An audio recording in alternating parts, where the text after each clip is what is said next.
ịmara onwe ihe ọ na-abụ mlegide gọọmenti of Imo steeti ọ bụrụ na m na-achọ isi na tọpik anyị apụọ ya na-ewute m mgbe ụfọdụ mgbe anyị nwere ngalaba ụlọọgwụ bikos ihe emeela mbụ ụlọọgwụ bụ nke na-akwadoghị ọfụma mbụ ụlọọgwụ a emeghị ihe ekwit ọ dị otu kwesịrị dị na Imo then alaghachita bịa na-arụ nke ọhụrụ ụlọọgwụ ọzọ ọhụrụ each local gọọmenti eras nke dị adị ementeneghị ya ihe ahụ ziri na alafughị ego ọ bụrụ na a na-eme gịnị ewebata ego ọ ya bụkwa ụdị ha dị n'ugbu a ị na-create Ministry of Happiness ị chọrọ ibunye nwanne gị nwaanyị ego gị ibunye ya ego ọ dịghị compulsory na ị ga-abịa gị sị ministry a ka ọ na-eme gị n'ejide ya ihe ahụ bụ nke nwere ebe a ga-esi ya na-ebupụ ego nke na-agaghị ajụ ajụjụ ọ ga-aweju asị gị gaa nọ na Ministry of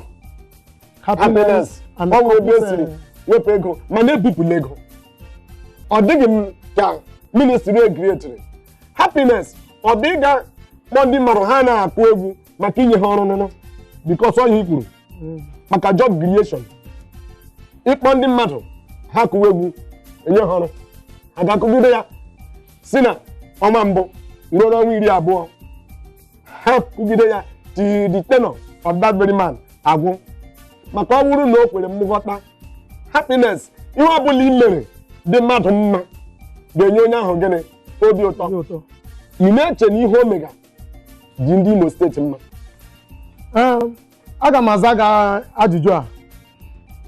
ịma na o nwere ka Chineke si eme ihe gwa m ma ọ bụrụ ma o nwere aka chụburu Imo steeti ndị Imo steeti asị na ọ kọrọ past ihe Ameria Candle Night Mbakwe chụpịa mba n'Imo Mbakwe bụ na aka chịrị Imo odi Imo na onye ahụ na-aza nke mba nọ na-ekwu aka chịrị Imo steeti gị na-akpọ ihe chịrị Imo steeti ebuola ibu mba nke chịrị Imo steeti wụ nke mba nọ nke ọ nara ọchịchị mbụ Owele kedafia nke si mba n'ọbịa kedafia mbụ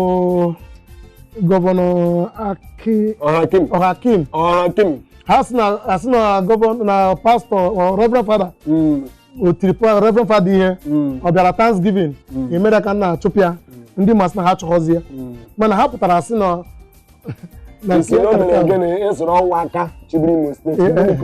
ha sị na ọ tiri pastọ Reverend Fada ihe ọ bụghị nke m kwuru isiri o nwere ihe ị nọ na-ekwute je gị si aka chịbiri Imo steeti m jụrụ gị ajụjụ sị ọhịa m na nsị gị na o nwere ihe Chineke na-eme ọhịa ka na-agwa na gị na kemgbe ahụ Imo people na-atụ ka ọfụ na ihe gbasara ndọrọ ndọrọ ọchịchị so Rochas abatala belie anya that na those commissions pere mpe ihe odunwu ndị Imo with the kind of propaganda and all of that ha na-enwe so ya ebidozie create wezie job so because ndị ebe niile ejulenu so this job a na-ekreti na ga-emezi ndị Imo ha nwetara obi aṅụrị Chineke boy ikwuola ya mbụ isi gị creating job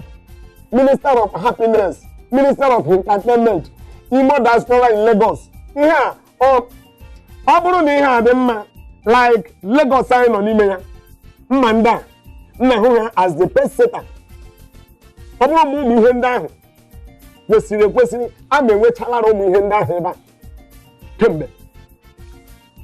ịmana isi m kwuo nke m nwoke ga ahụ ministry ha adịghị necessary na nke m ngalaba ahụ bụ nke o kepụtara ahụghị m uru ọ bara